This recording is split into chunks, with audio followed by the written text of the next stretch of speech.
So after I'd been home about a year, I remarried and came up to Timaru to be a farmer's wife. And we struck very bad times with the farming, and so it wasn't long before I was looking for a job again. And I went down to the hospital and asked if they had any jobs going in neurology. And the charge physio at that time was rather old-fashioned. He said, "Oh, we don't get many neurological patients here." I said, "What? What about all your strokes?" Oh no, we don't need anybody."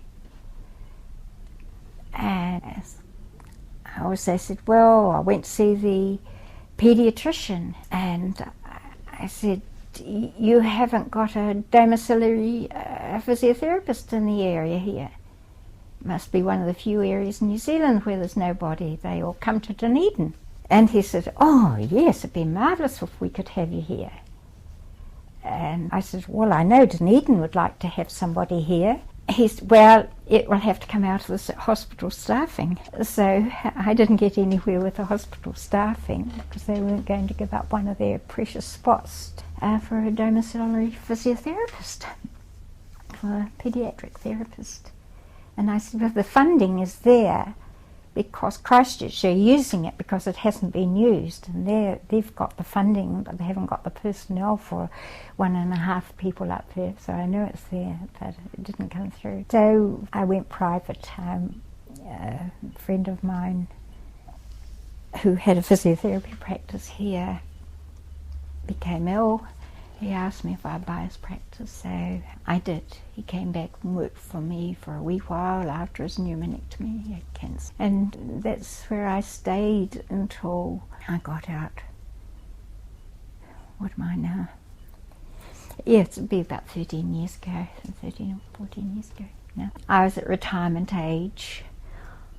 The 2 girls that I had working with me had always known that they'd get first option of buying the practice.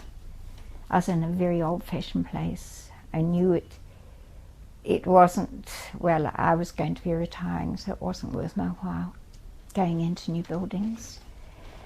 And so the 2 girls really forced the issue. They saw a place that was up for rental just a few doors down the road, and I thought, oh wow, it's no use letting them go off and set up an opposition when I'm just about due to retire.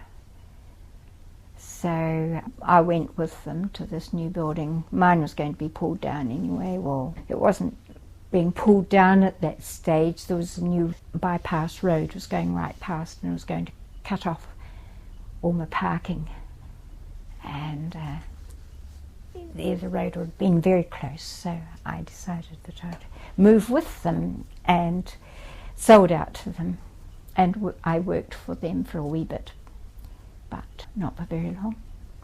They didn't stay together, so I went back and did a locum for one of them for a while at odd times, up until the government brought the new proficiency rules in, and it didn't pay me to continue. Also working as a volunteer physiotherapist at the hospice.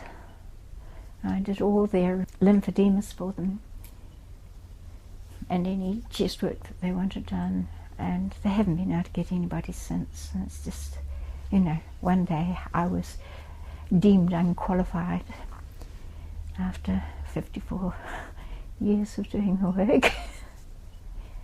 But it really does make me mad.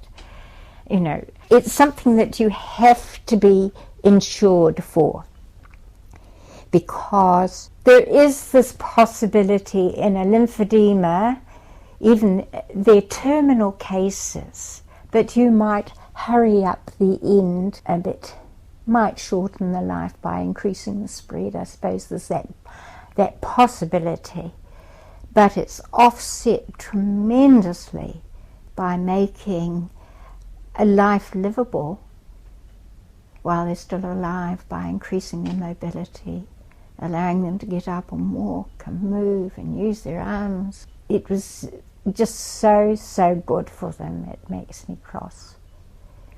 This hospital staff can't continue it, and there is a trained person, and she does all the outpatient ones and, you know, the area, but for something like hospice, it's just another big area again. So that's something that the new proficiency, I think, tests have ruled out the experience of people, because I really haven't stopped working. All that way through, I had perhaps about 3 years off when my daughter was a baby, a year on the farm, but in between that I'd kept myself very much up to date with everything that was going on, so it made me cross.